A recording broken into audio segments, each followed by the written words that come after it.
everybody. It's Thursday. And thankfully, because it's been a long week. So welcome to this week's edition of The Night Bite. I'm Josh. And I'm Emily. And this evening, we have some really great stuff that we are going to be talking about. But, we always start out with a fishing report, and I almost have to just stop and think back a minute because I don't know, Thursday, it feels like this is a long week, and it feels like we were fishing Sunday evening, pretty late in the day, and it feels like that was even so long ago. So, what do you remember about our fishing excursion? Yeah, it was a couple hours for us. Here's the problem. Here's the problem with this is that I'm used to 12, 14 hours in the boat, and so to go out for 5 hours is did I even go fishing? It's that's just silly, but. We had some systems run through, at least up here. That's awesome. Well, we had some systems run through, at least up here in Langlade, and so the fish were kind of wishy-washy. I kind of felt like so, and it was really weird because a lot of the bigger fish wanted a smaller presentation, and a lot of the smaller fish were eating the big stuff. So I just think they just weren't very aggressive, probably because of a pressure change. We haven't had a lot of rain, so but the fish were in the same spots. The same spots they have been in the last few weeks. So well, and it's funny that you actually phrase it that way because that's exactly what I was going to say about this lake in particular. Is that we are now midsummer. We're past July 4th, it's summer patterns. And so, all along we've been talking about look for weed lines, look for weed edges, watch as those weeds grow. And we keep waiting on this one lake for the weeds to grow. And it's so interesting because the lake just has so far filled up with the little water shield and the lily pads and all of that kind of stuff. And it's been a really beautiful lake to fish. But I think because of that, it's forced us to fish a little bit different than we normally do. So we spend a lot of time talking about trolling for panfish, and so certainly we'll get to that this summer as well for sure, probably even this weekend. But I think when you say spots, this lake, it has some really sharp drop-offs, and so where those lily pads are in between that shallow and that drop off, that is where we are casting and we are finding fish. The crappies, not until the evening, so that was kind of a fun find, and they really were particular on the bite, the plastic that they were eating. Yeah. We kind of got caught in between, using smaller baits and then using some darker color baits towards the evening. And, that's kind of typical. You get to that dusk or you're fishing in the morning and the dawn, you can get away with some darker baits, the shadows and the reaction bite. But I just think just what they were eating, I think in this lake is just there's a lot of bugs. There's a lot of bugs. So, yeah, I don't know. It was fun. And I guess with that, let us know how fishing is for you. Yeah. Sometimes we ask about water temperatures, but gosh, at this point, it is summer water temperatures. So let us know what technique you're using or what bait you're using or whatever that is. Check in, say hello, or ask questions along the way. And with that, let's, bring in our guests. So welcome to the show, Kimber. Hey, Kimber. Hi. Thanks so much for being here. Yeah, no problem. So I think that we have talked to you on one of our shows before, but there might still be people here that don't know you. So if you could take a minute and tell us about yourself. Yeah, so my name's Kimber. I live in the Milwaukee area, Menominee Falls to be specific. I have been fishing since I was a wee little child. Started out with a good old Snoopy pole on panfish. It's kind of turned into a little bit of an obsession of mine as an adult. I work as an RN, and because I have the really nice 4:10 shift, I tend to try and get out as much as humanly possible to fish. Luckily, being in the Milwaukee area, we have an abundance of trout, really big ones, which is kind of fun. I have 2 dogs, and let's not forget I have a husband too. But yeah, that is a little bit about me. So not to jump back to the first thing that you brought up, but I had a funny experience the other day and we were walking through, I want to say it was Schultz. And the Schultz out in Appleton has a pretty big selection of little kid rods and stuff. There was this one little aisle and I tend to pass it up on accident, but I happened to be there and I realized I was like, wow, they have such a big selection of kid poles. And I'm looking all these different characters and colors and the shapes and the casty things that you put on the end, and all of that is so great. I was like, wow, this is awesome. And you know what I realized? They don't sell the Snoopy pole anymore. I do agree though, they have such a variety because I know like we like to give our younger family members as gifts. Like everybody's getting a fishing pole at some point. So, well, and apparently Abby has decided it's time to join in. So, but no, I love how like they have all the princess ones. Like back in the day when I was young, which was kind of a while ago, we didn't have all those options. It was like Snoopy or nothing. Yeah, Mhm. that is so funny. But one of the things that we all kind of started out doing when we were young is shore fishing, you know, docks and Mhm. piers and all that. But I think one of the things that I've seen you do is step that up, because, you know, Snoopy pulls and everything are great, but there are bigger fish to catch out there. And I imagine different rods and stuff that we've come to use. But you do a lot of like shore fishing and river fishing. And so that's something that people really struggle with. I mean, I guess not to dive in too fast, but can you tell us a little bit about that? Yeah. So I grew up doing a lot of inland trout fishing, just from where I'm from, the more Mount Horeb area. And yeah, sorry again if you can hear my dog in the background. She's like rolling around with a toy like a foot away from me. She's being very extra. But anyways, so I started out doing a lot of like inland trout fishing. And I really like how peaceful the streams are. When I became a nurse is when I started doing that a ton by myself. And I would literally just go for drives and have my little trout map out and go to try like scout places out and just hop in the water because I found it so therapeutic after work. Like I would keep my waders and all my stuff in the car. Well, nowadays, fast forward like 15 years later, they have like the wonderful Trout Routes app, which if you like to shore fish for trout, any kind, tributary or regular, I would highly suggest. That thing is worth every penny. Like it'll show you where the easements and the access points are, and it's really nice. It's got all the regulations. We'll tell you what kind of stream it is. So I use that a lot now to find spots. And I find it very relaxing. So I do tend to just go wander out to these little streams out in the middle of nowhere, and it is my favorite. Once I moved to the Milwaukee area, though, it is transferred to these huge salmon and trout that come in the tributaries. And I feel like it's such a cool thing that we have over here.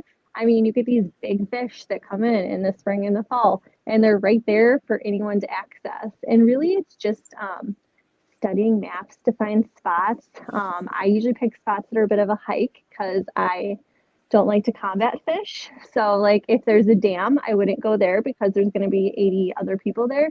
But I'll pick spots where you have to really hike in. Um, the stuff that you use for the little trout is a lot of the same stuff you use for the big trout. So, like, the little trout, I use tiny little cute spinners.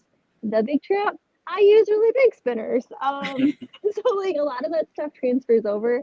Obviously, like since I've moved to the Milwaukee area, I do a lot of like floating beads and spawn sack and hair jigs. So I have updated my methods of fishing quite a bit as I've learned about the tribs and just what the salmon and trout in this area will go for versus like inland stuff. So it's been a very cool learning experience. But yeah, that is what I like to do a lot of. And I would highly suggest it if you haven't ever tried it. It's so much fun. Like these fish are huge, and you can a lot of the times see them in the water, like cruising up and down. They look like jaws cruising up and down. You see their fin, and they just zip. Like they're really kind of fun. Yeah. I was watching Josh's face through that, and I felt like you wanted to say something, so I was pausing to see if you were going to say something. No, No. Josh. I think Josh just really likes trout fishing. He works. Well, you do. Yeah, I mean, I come from over in the prairies of Minnesota and the Dakotas, and there's a little bit of opportunity out there, especially the western Dakotas, to start getting into trout fishing, but in that kind of central region there isn't very much. And now I went from working and living there excuse me, to working here in central and north central Wisconsin, and these are some of the best trout streams in the Midwest. And like today even I was out barge shocking. So what that is, it's a little fiberglass boat we have a generator in it. It has a little amplifier, and then we have some equipment that we can use to survey and stun fish, and then we count them up and we measure some and do some like that. Yeah, you know, and these can be rivers that are, you know, 3 or 4 feet deep in, the walkable areas and all the way down to like 6 inches, maybe 50 feet wide down to 4 feet, 3 feet wide. One of our mid-sized rivers yesterday, we pulled a 21 1/4 brown trout. Nice. And a bunch of 19s, a bunch of big fish in these tiny little streams. Today we had 2 streams that we shocked over 200 brook trout in that were in the legal keeping size, and then a bunch of young of the year, so that's they're little tiny minnow ones. So my passion for trout goes a little bit beyond just catching them. I don't get to do as much fishing as I'd like. But just being able to work with them, I'm a big advocate for doing things like you're saying, getting the app, taking hikes. A lot of the places that I actually survey, you have to be, we have to access from the right of way. Working for a tribal entity, we can't go on private land. So some of the tribal stuff we can just go wherever, but the stuff off reservation, we have to still follow the right of ways and still follow, get the stream crossings to do our surveys. And, just being able to know those areas and be able to walk and stuff, it's so cool. And a lot of times, especially with trout, like the walking is very nice. Like it's hard bottom. A lot of times it can be like knee deep or shallower, and you'll catch some big fish in those areas. And the water's usually pretty cool. So especially during the summertime, it's really nice to just take a walk. A lot of times my coworker and I, when I first started working there, we would just wear shorts and tennis shoes, during the summertime, take a quick walk after work and go do that. I know some people are a little adverse to that, so they want to have the waders on because of that. But I hate ticks. That's why he looks at me. There's usually pretty great water quality for these areas. So yeah, it's a really cool fishing thing. No, agreed. Well, and I can't believe how big some of those trout are in such little bodies of water. Like it's amazing. I think that one that we caught, we were looking, because a lot of the times when we catch something that's like of trophy size, we do take a picture just to put up for, because we actually also have a summer youth program. Okay. And so when we have those big fish, we have the youth take pictures of it. We put it on the wall. And last year we had a kid pull a 20.5, and we took a picture with this last one, this 21.25, and we were looking at it. We think it's the same fish. It has a couple unique spots, and it was within 100-foot stretch of where we would have caught it last year. That's so cool.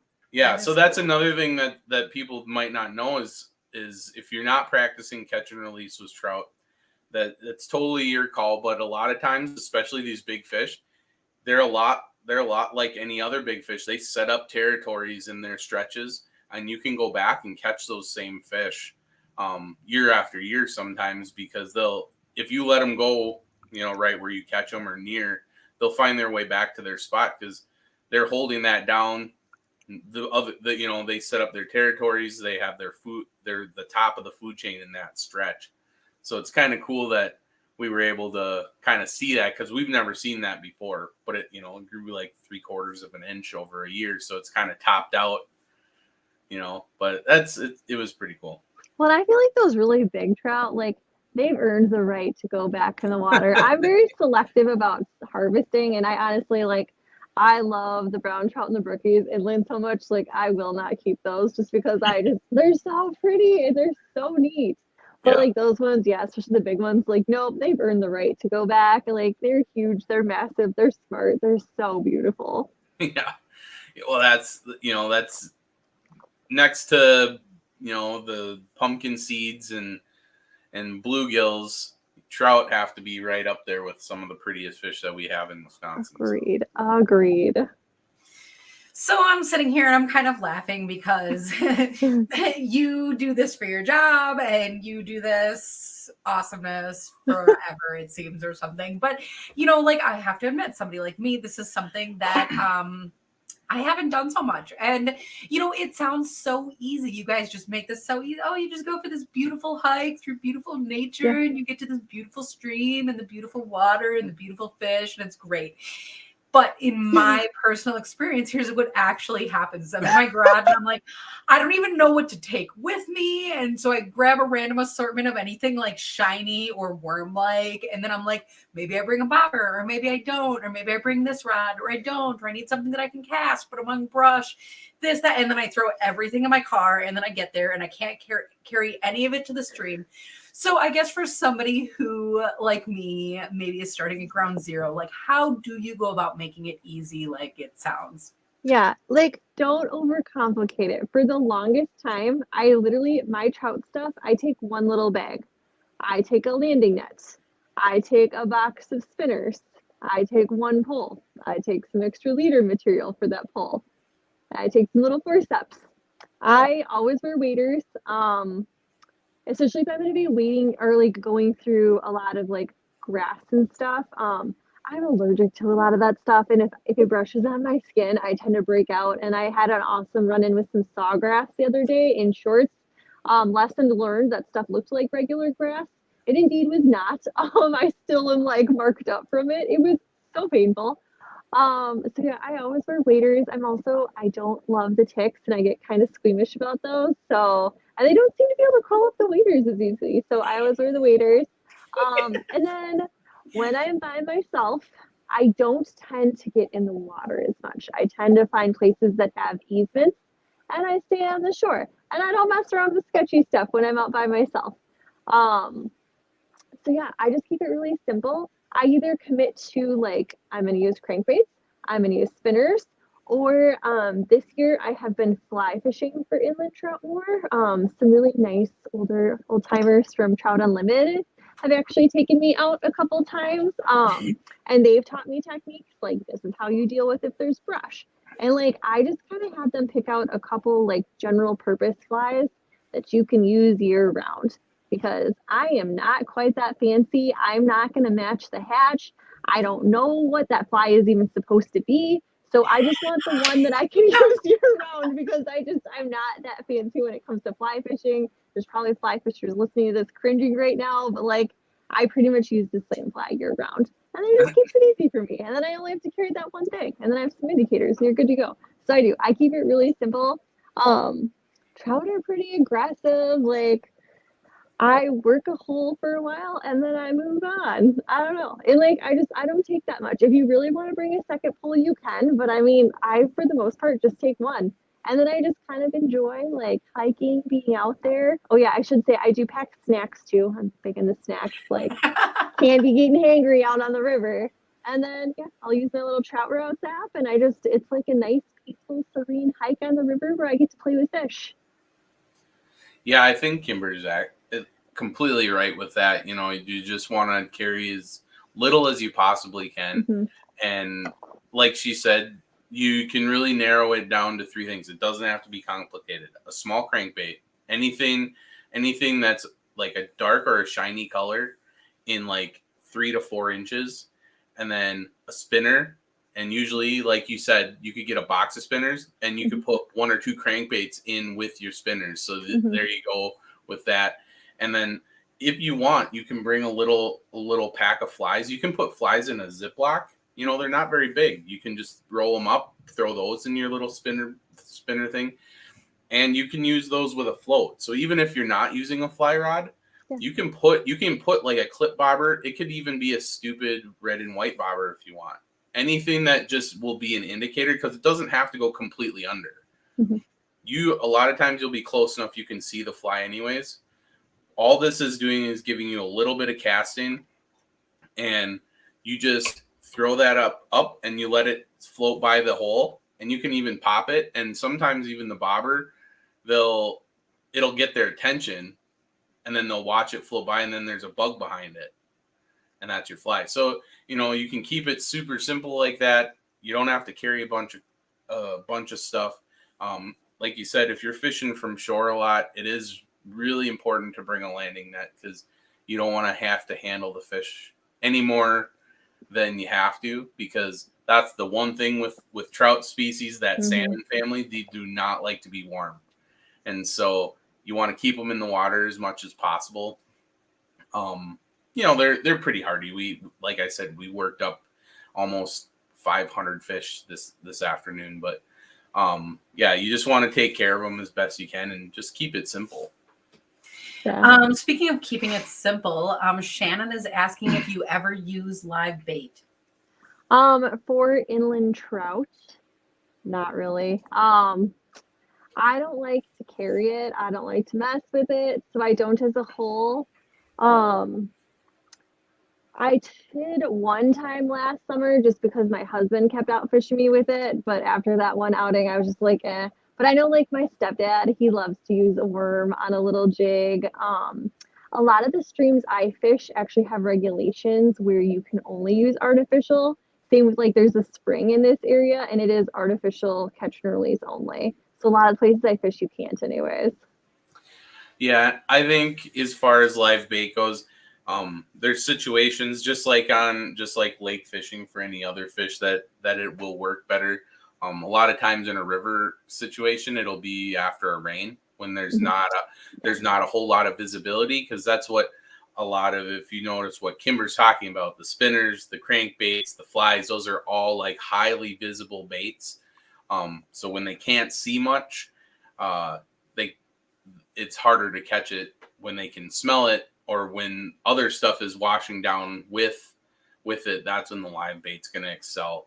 And a lot of times, you can culvert hop. That's what we call it at work, because we show up at a lot of these places and there's a old retired guy and he just goes and hits the same 6 culverts, floats a worm for a bit if he doesn't catch anything.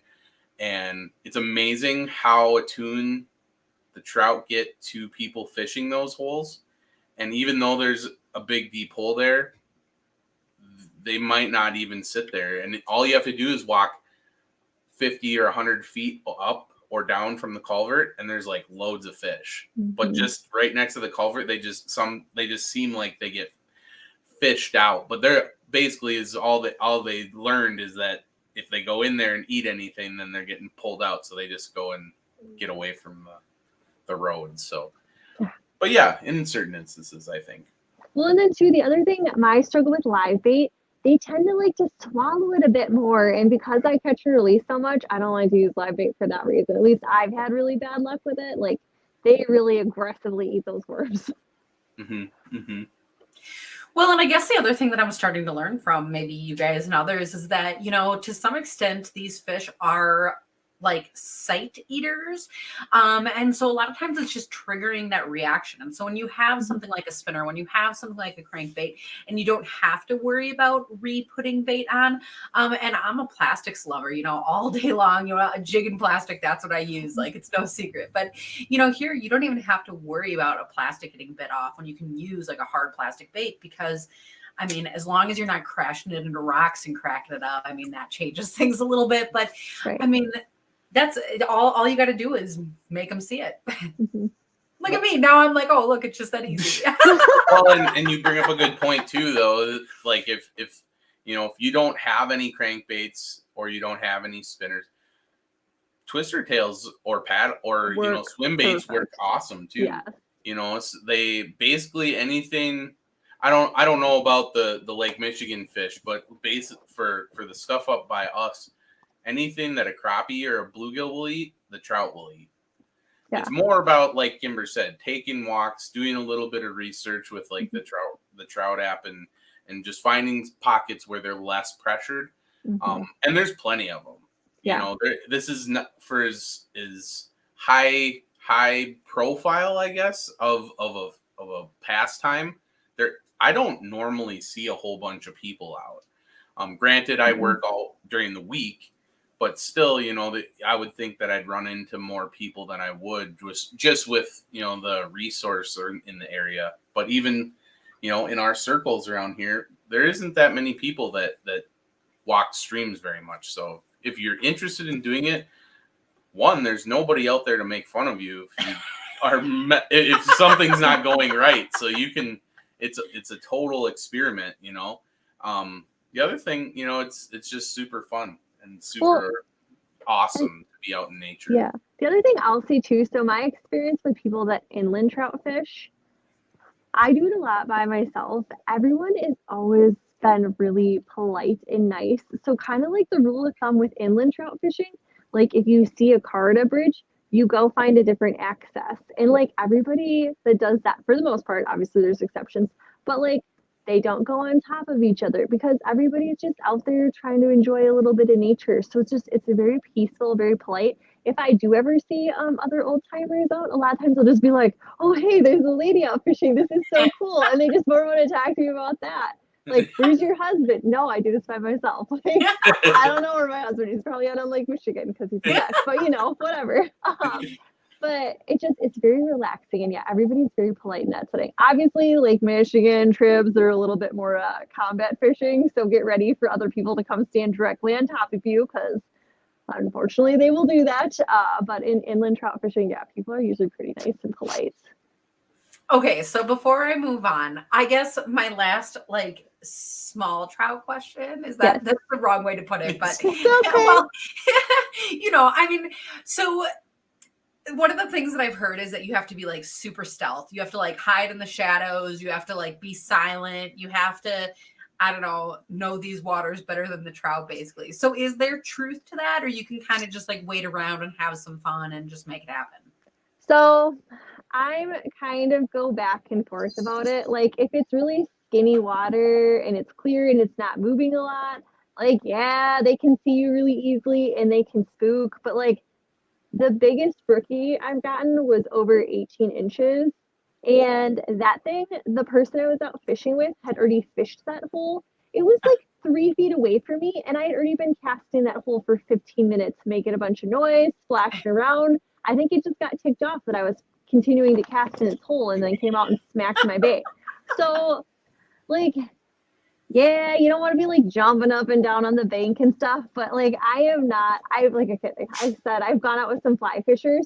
They had me like kneeling on the bank and creeping up and like hiding behind stuff and doing all this stealth stuff. That is not what I do when I'm out by myself at all. Like I am not graceful. I am not coordinated. Am I probably scaring fish? Yeah, well, oh well. But like I'm not about this, like I'm not gonna be on the ground. There's bugs down there. Like, come on, I'm not weeding around in these damn weeds. Like, what kind of person do you think I am? But no, like that's just me. I'm not saying the way I do is right. But it's the same with people are really much like you would have to fish going upstream. Like people are darn near religious about that. I fish upstream and downstream. Like, yeah, I get it. The fish face upstream, so like they're more likely to see you. But like sometimes if you're really wooded streams, they're really hard to fish going upstream. So you have to like drift stuff downstream to fish it. And it's the only way to fish it because you can't really cast a whole lot.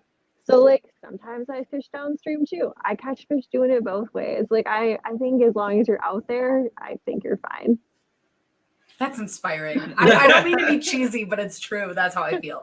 Yes, I can do it. Well, I'm gonna throw in a shameless plug here, and some of the awesome striker UPF stuff has some awesome camo patterns for fishing clear water. And I think just as a personal observation, going out and doing the stream surveys and stuff, like even with, we have 6 people out there towing this barge. It has a generator running on it. We're still pushing. I can visibly see fish that are, 20 feet in front of us that are just swimming as we're kind of chasing them. The electricity's in the water, so they can kind of feel that field, and then they get to a point or they get to something and then they have to turn around. And so I think you're totally right. You can fish it up and downstream. I think when part of that is just you yourself learning how to read rivers and read structure more than it is, it's a lot more forgiving walking upstream and being able to have the current push your stuff back to you. Mm-hmm. But once you start to learn how to read structure and stuff, and maybe you're going back to some of the same spots over and over again, and you can start to fish them downstream. Even if you're waiting, it might be a little bit easier to fish it downstream if you're on land. But if you're waiting, you can, even if you puff up a little bit of sediment, a lot of times it's not even a bad thing, because that can stir up a lot of the inverts and crayfish and stuff, and fish might tend to focus on that a little bit more and less on what's causing it.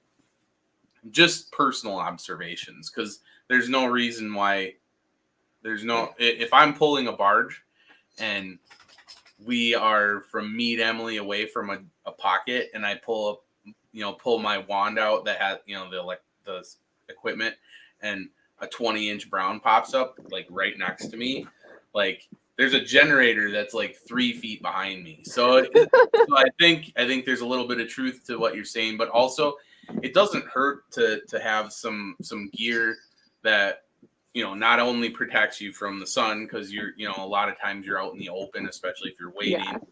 Yeah.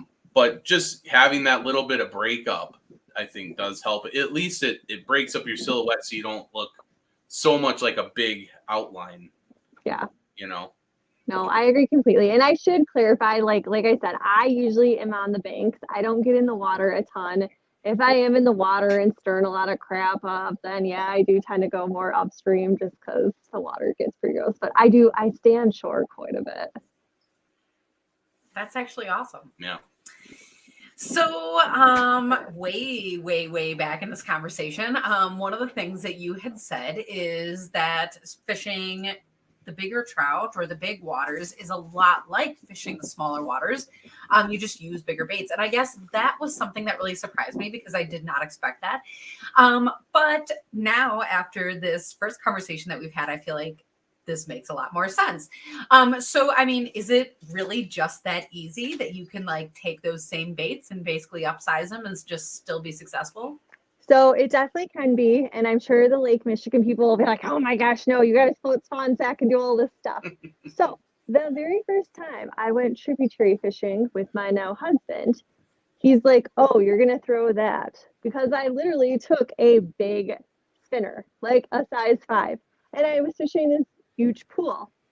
I caught this beautiful, close to 20 pound, probably like 18 to 20 pound German brown. It is the most beautiful colored up thing ever. And I commenced catching 2 other fish that day, and he didn't catch anything. And he's just like, what the heck? So since then, with many years later, I still use those exact same spinners. And yeah, they're literally just the bigger ones of what I use in the streams. But I've also switched to some of the more, since I've learned a lot more about Lake Michigan, I have updated my arsenal. I do like to float beads, or I'll do like a tandem, like I'll do a bead on top and a bead on the bottom, and then I'll float a spawn stack. Because like I have found like eggs are highly effective, and floating the beads is a really nice technique. So like a lot of times I'll throw the spinners to see if I can get something to kind of aggression hit that's bigger and active.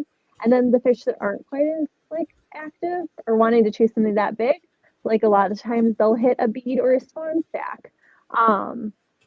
Spawn sack is really lovely if you can find good quality stuff. Like that is what we ice fish with a lot.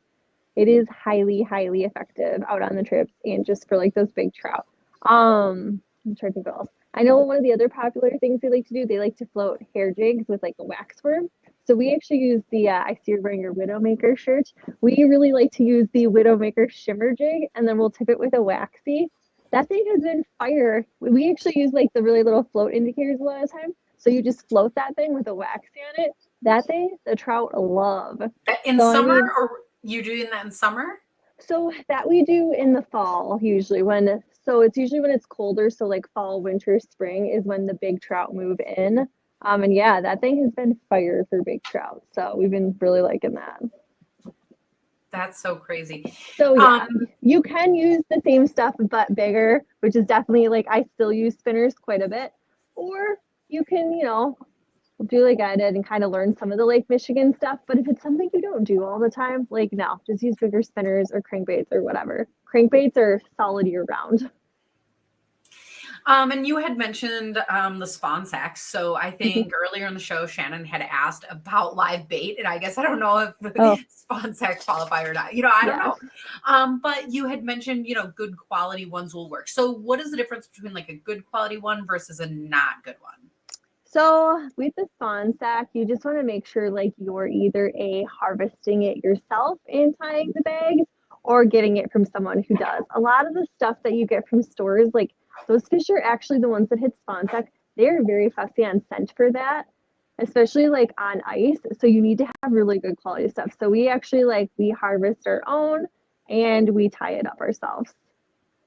And I don't know what all goes into Zach's secret recipe because he does most of our spawn sack tying because he doesn't work as much as winter. So I don't know what is in his secret recipe, but I know if you Google it, a lot of the guys will show online the different things. So I know there's cure and there's all this stuff that goes into it, and then there's all this mesh, and it's literally guys' arts and craft time. But yeah, the quality of the spawn sack, it is night and day difference. And just what eggs you're using. The trout really like to eat trout eggs. They're very good towards the trout eggs. If you're fishing in rivers and it's dirtier water, you can get away with using less high quality stuff because they don't have time to sit there and smell it as much, and it's in dirty moving water. Whereas if you're fishing on ice, you need the really good stuff. So yeah, there's all this. There's a whole little art form to these the spawn sack and what you use. It's nuts to me. But yes, that is one of the live baits I use, but mostly on ice. Well, and that is actually really inspiring to hear, I guess, because when we've taken the last few winters and tried a few times for trout. And honestly, I feel like every time we get a little bit closer, but I say that because we haven't had all that much success. And so, I mean, I think some of these things though, what you're explaining here are the little tiny mistakes that people do along the way. And, we started these conversations. Oh, trout, it's so easy. Nature's beautiful. It's great. No, they are picky, but I think those ones in Milwaukee, oh my gosh, on ice in the harbor, they're so picky. I will watch them on the live scope, sit there and circle around my bait for 10 minutes and then be like, nope, not doing it today. So is it time of year? Is it location? Is it the fish there? Is it Milwaukee just makes people crazy? I would say it's pressure, probably. Yeah, it's 110%. It is super high pressure here. And on ice, they have time to sit there and circle around the bait. It's not moving. They can sit there and think about it. And they're extremely pressured there. So they know what's up. They're on to us. So they'll sit there and stare at it forever. And if they think anything's off, they won't mess with it. And they're like, no, your spawn sack has pink mesh and not yellow. I'm not eating it. Yes. Yes. No, those guys on ice versus rivers versus the inland trout, they are a little bit different beasts. I would say rivers are easier to catch than inland or than harbor ice fishing in Milwaukee. So, but if you ever want to harbor ice fish, just come down and do it with us. Or if you want to do trips, you can come and join us anytime. Okay, and I will take you up on this. I will call you because this will be fun. But I'm also that person who's also secretly stubborn enough that I'm I'm gonna do this myself. Dang it, Not me. I'm not stubborn. I'll take all the help I can get, right, Fisher? I'm stubborn sometimes, and other times I'm you know what? Everybody has so many different ways that they do stuff that I've actually really gotten into fishing with other people because you learn so much new stuff. And I have drastically improved my fishing skills over the last couple of years because I've started fishing with more people. Because it's little stuff where I'm oh, I never would have thought of using that. That is so cool. Or just how they set the hook or whatever little technique they use. So yeah, everybody has little different stuff you can pick up, and it's really interesting. And I was saying that if I go fish with someone new, I'm guaranteed to not catch anything because I'm usually nervous enough that I don't know, I forget how to fish or something. Yes. So if you do come fish with me, I'll probably botch a lot of things at first, but Zach will step up his game and make sure something happens. Oh my gosh, that's so funny. Oh my goodness, yeah, I feel like that is me too. Maybe we should fish together. Or maybe we should. I had that happen. I went fishing with a girlfriend not that long ago. It was the first time we fished together. I'm full disclosure. I know we're going for panfish today, and you slayed them up here, but I'm not going to catch anything. You know what I caught that day? A tree. A tree. Nice. Yes. So we've kind of covered inland trout a little bit, and now we've kind of covered some of the tributaries. We might as well go out to the main lake. So you can do a little bit of short fishing, I assume, around the Milwaukee area and some of the harbors and stuff. Yeah. But you guys get your kayaks out quite a bit. So you want to like tell us a little bit about that? Because I've always been interested in all of you down there that salmon fish out of your kayaks. It looks like a lot of fun. Yes. So, with all of that stuff, I mean, it's very the time of the year because, like, obviously, the fish, like, certain times of the year, they're way far offshore. I am not about going offshore in my kayak. I have a very healthy respect for Lake Michigan. My husband, he will go pretty far offshore in his kayak and he does it all the time and he's still alive in here and he's never had any issues. So like it's doable. You just have to be very good about watching the wind and making sure you have a very big kayak. So I tend to, if I am going to salmon fish for my kayak, I go times of year where either like the coho or the kings are a little closer to shore, so that I don't have to go super far offshore. It is usually kind of busy. Everybody and their uncle comes out for the fall run. So like if you're gonna go to kayak, I just go during the week. Um, I will go a couple times a year for that. I'm gonna be honest though, I don't love going outside of the harbors on Lake Michigan. And I don't know if it's just because it's a couple parts. Okay. So I don't love how many people there are, especially for the runs. That makes me a little angsty. And the winds change really quick. So, and I get seasick really easy. So I don't love being outside of the harbors. So I will do it sometimes because I like to at least get a couple kings every year. But I usually like to wait until they're more in the harbors or the rivers to get them from the kayak. Um, Same with like, I love going out in the winter for those big trout that are in the harbors when no one else can get out because you can still get out a lot of times in the kayak when the boat launches are frozen up. Mm. So, yeah, that stuff I will do. But again, like I said, I'm a little angsty about going too far. And I know a lot of people do it, but I have a very healthy respect for Lake Michigan. Now, is fighting a 28-pound king in your kayak like one of the coolest things ever? Yes, like they run out so much line and those fish are so big. And by the time you actually get into your net, you are shaking. Like it is nuts. And I really enjoy it. Like the kayaks are just really fun. I don't even like going out on the boat barely anymore because I like the kayak so much. That's actually really funny. So Yeah, and so how are you fishing in the harbors with the kayak? Like what's a typical like harbor outing for you in the yeah. kayak? So usually I go the time of year that you have to wear a dry suit. I much prefer targeting the trout over the salmon. So usually I'm going during the cold months. I am, again, you probably noticed the theme with me. I like to keep things simple and not overcomplicate things. So I usually, if I'm going to be out in the winter, I'll usually go out with my husband because again, he's off in the winter. Um, he like will run divers and like every freaking Lake Michigan thing that you can possibly run in your boat, he will run in his kayak. I run crankbaits all the time. That's what I run for kings. That's what I run for trout. They are effective. They work year round. I use a little more obnoxious colors for the salmon and stuff, and I have more like set like I really like purples and browns, or like things that look like gobies for the trout. But yeah, I literally I troll crankbaits. It's immensely effective. Once in a while, I will take a jig with a plastic too and like jig the gaps or something. But most of the time, when I am out in the harbor, I am trolling like 98% of the time. And like all the pictures you see of me like with fish that I'm holding on Instagram that are out on Lake Michigan, yep, that is me trolling crankbaits.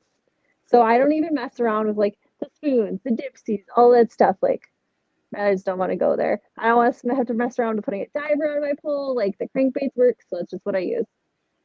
Nice. So you're just straight Yeah. lining off the back. Yep.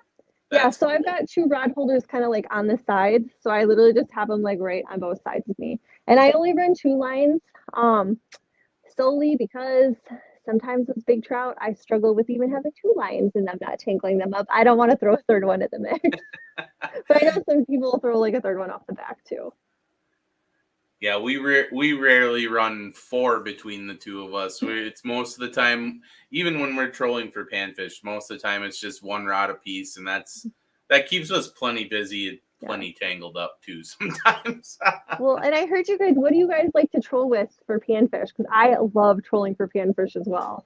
So just like you, I mean, I can let Emily. Keep it simple. Yeah, I can let Emily touch on this a little bit, but because there's two of us, we like to run two different sizes of plastics usually, and two different colors to start out with. But normally it's just a jig head and a plastic. So 16, 30 second, depending on how tall the weeds are, to be honest. Yeah, and we'll go up to an eighth, not much more than that, because if you're fishing an eighth, you can fish out to about 12, 14 feet of water. And if you're out deeper than that, normally the fish are like cruising flats and like nose down. And so then you have to switch techniques. But, from an eighth to even a 64th or a 150th, sometimes we'll troll. And basically it's just like a very effortless cast out of a spinning rod and close the bail and just let it do its thing. And if you don't catch anything, we measure it by like a rod length. So you open your bail and you just pull one length of line out, close the bail, and let it sit for a little bit.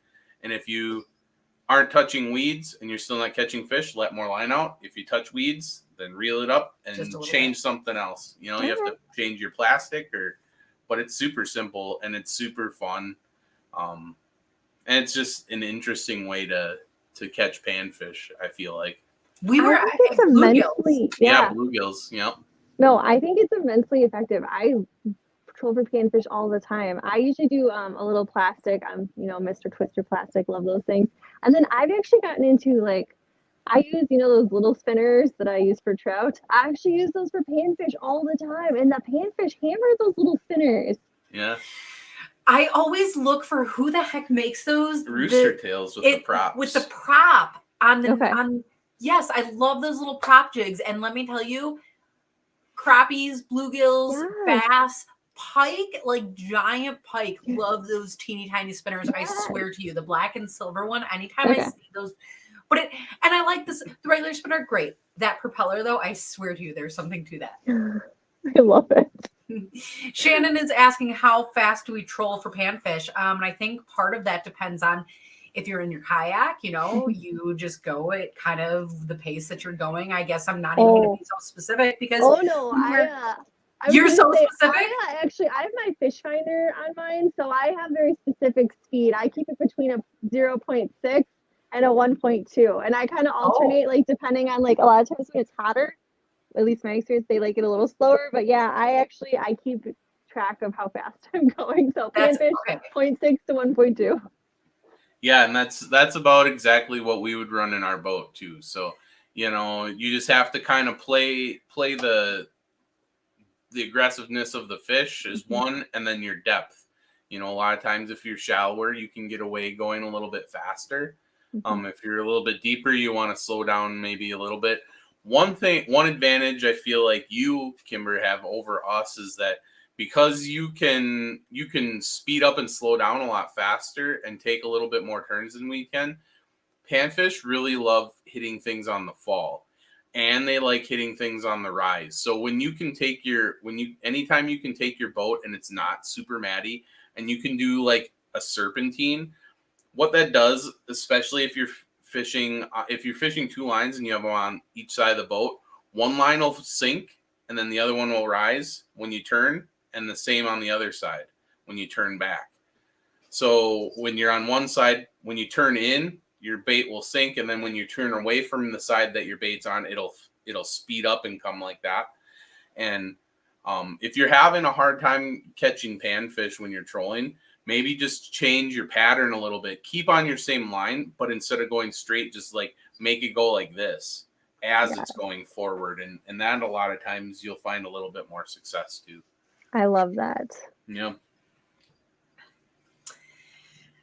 Oh gosh. Okay. So honestly, what I just am doing is I'm looking at the time, and I feel like we could just talk all night. But that's really long, and we all are ready for Friday. So I don't know. So I guess I have to say I'm really looking forward to more of your adventures. But do you have a few highlights of things coming up that you can share with us? Yes. So, okay, the thing is I'm the most looking forward to. I have been helping Hero Fishing, one of the nonprofits in the area, and then I also work with Wisconsin Women Fish sometimes. And this year I really like doing education and like getting people out and doing new events. So with Hero Fishing, I'm gonna help with they have a ladies only fly fishing event I'm helping with, and then we're actually doing a ladies kayaking outing later this year. So that has been, I mean, I'm really looking forward to that. And then with Wisconsin and Fish, we started an annual ice fishing event. We do Harbor Browns and Steelhead. It was a big hit last year, so we got asked to make it an annual event. So it'll be, I think we're gonna end up doing like the first weekend in February. So those things I'm really, really looking forward to. But in my own personal life, I have been working a crazy amount of overtime. This is my last week of it. So oh gosh, I don't even know what I'm gonna do, but I'm probably gonna be basically living on the water once I go back to my normal schedule. Muskie, that is on my list for the summer actually. So that is my personal goal right there. I've never caught one. Um, we went out on Pewaukee last Sunday. Did not catch anything, but you know, there's a fish with like 10,000 casts, so I'm probably like 200 in. So I Yeah. got a while. So there's probably going to be a lot of me getting my butt kicked for a while. So, but that I've decided has to happen this year.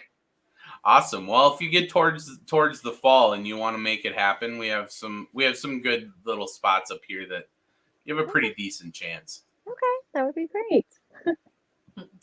And I know we're all looking forward to watching that muskie or whatever else that you catch. And so can you remind us how we can follow along with your adventures? Yeah, so I'm probably the most active on Instagram, and then I have a Facebook page as well. So on Instagram, it's Outdoors Nurse Kimber, and then my Facebook page is the Icefishing Diaries. Awesome. Mhm. And definitely we hope to talk to you again soon. Maybe even get out fishing with you. So, Yeah. maybe we'll send people an update that way. But otherwise, thank you so much for being here tonight to talk about all of Yeah, this. no problem. Thank you guys so much for having me. Absolutely. And to everybody at home, thank you guys for being here as well because you are always part of the fun. And with that, looking forward to seeing everybody on next week's edition of The Night Bite. Night, everybody.